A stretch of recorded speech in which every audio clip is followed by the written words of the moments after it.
En este vídeo vamos a resolver el ejercicio 3 del examen de electrónica aplicada de la primera evaluación. Pero para poder resolver este ejercicio, antes tenemos que hablar un poquito de las asociaciones de resistencias. Recordamos que las resistencias podían estar en serie, en paralelo, o podíamos tener circuitos mixtos en los que se incluyeran ambos. En este caso, vamos a hablar de resistencias en paralelo. ¿Cuándo sabemos que dos resistencias están en paralelo? Dos o más. Cuando sus terminales, tanto por el lado izquierdo como por el lado derecho, se tocan. Es decir, la patilla o terminal de la resistencia R1 por la izquierda se une con la de R2 y no tienen nada en medio que entorpezca. Al mismo tiempo también se unen con la de R3 y no tienen nada en medio que entorpezca. Por el lado derecho se tiene que cumplir exactamente lo mismo. Entonces diríamos que estas tres resistencias están en paralelo, es un paralelo perfecto. Ahora bien, si nosotros queremos resolver un circuito en el que tenemos resistencias en paralelo, lo primero que tenemos que saber es que en cada una de ellas vamos a tener la misma caída de tensión. Es decir, la tensión que caiga en R1 va a ser la misma que va a caer en R2 y la misma que va a caer en R3. ¿Y esto a qué se debe? Porque si nos fijamos, eléctricamente, este punto es el mismo para las tres. Y por el otro lado, este punto es el mismo para las tres. Por lo tanto, la diferencia de tensión entre sus terminales es el mismo para las tres. ¿Qué es lo que ocurre, sin embargo, con la intensidad de corriente? Vamos a recordar que la intensidad de corriente podía asemejarse a flujo de agua. Si nosotros tenemos agua circulando por esta cañería, en el momento en el que llegue a un cruce se va a separar. Y como nosotros sabemos que la corriente es sumamente vaga, podemos intuir también cómo se va a hacer ese reparto. Es decir, si nosotros, por ejemplo, en nuestro ejercicio tenemos resistencias de distintos valores, sabemos que la mayor parte de la corriente se va a intentar ir por donde la resistencia es más pequeña, donde el obstáculo sea más pequeño. Es decir, la resistencia R3, que es de 10 ohmios y es la más pequeña, por aquí se escapará más corriente, porque es por donde menos le cuesta. El siguiente camino más fácil va a ser el de la resistencia de 40 ohmios, aunque le cuesta un poquito más que por esta. Y por último, por donde menos corriente circulará será por la resistencia de 50 ohmios porque es el obstáculo más grande. Todo el agua que circule por aquí, es decir, para nosotros toda la corriente que circule por aquí, será toda la que circule por estas tres ramas sumadas. Y de nuevo al llegar aquí se juntará toda. Por lo tanto, podemos ver que la corriente total, esta I que teníamos inicialmente, será la suma de estas tres corrientes más pequeñas que se volverá a juntar aquí.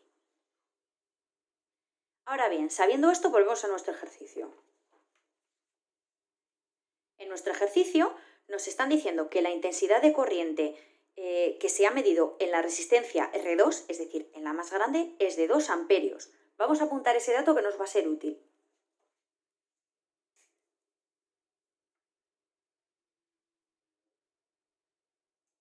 He colocado I2 en su correspondiente rama, no sé si se puede apreciar, vale. Hemos colocado I2 en su correspondiente rama y vamos a apuntar que I2 es 2 amperios.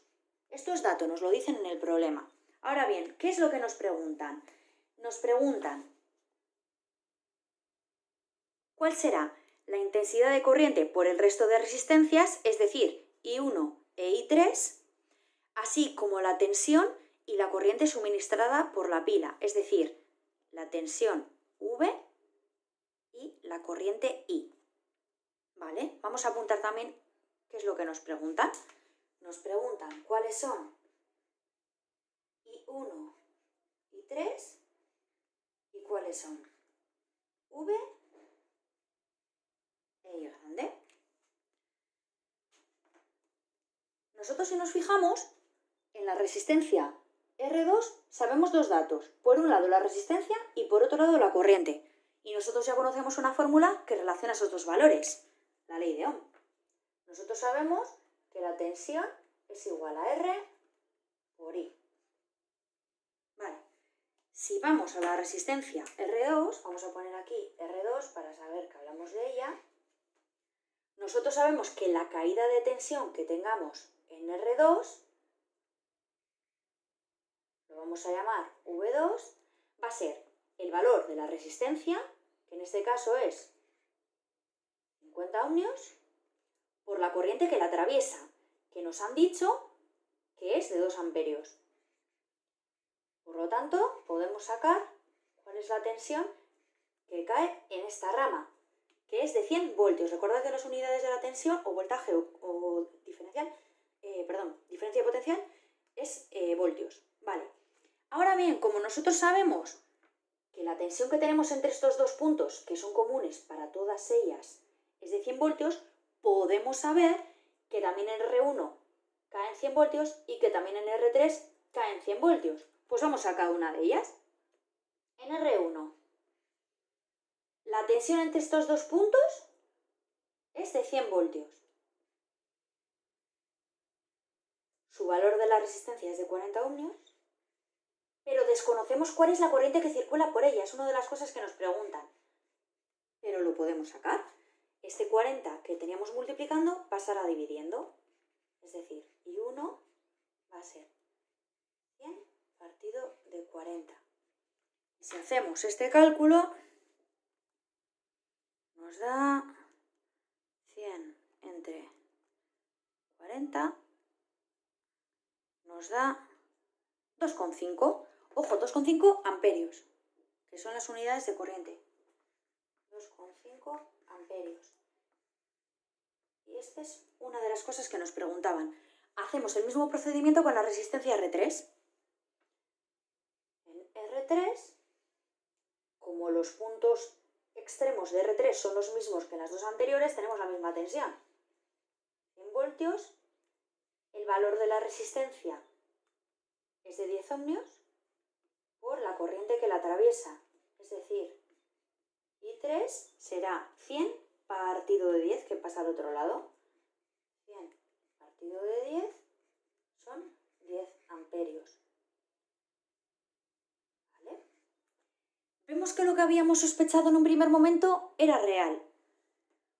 Que cuanto más grande era la resistencia, más pequeñita era la corriente que circulaba por ella.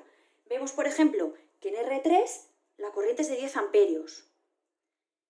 Vemos que en R1 es de 2,5, porque era la siguiente más grande. Por lo tanto, la corriente más pequeñita, porque le costaba. Y ya por último, en la resistencia del medio, que era la más grande, era el obstáculo más grande, la corriente es de 2 amperios. Es la corriente más pequeñita. Se está cumpliendo todo lo que ya habíamos dicho.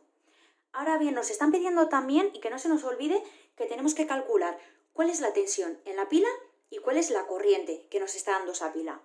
Pues ya podemos suponer que la tensión en la pila va a ser también de 100 voltios. ¿Por qué? Porque en un extremo de la pila tenemos este punto y en el otro extremo tenemos este otro. Por lo tanto, entre estos dos puntos nosotros ya sabíamos que había 100 voltios.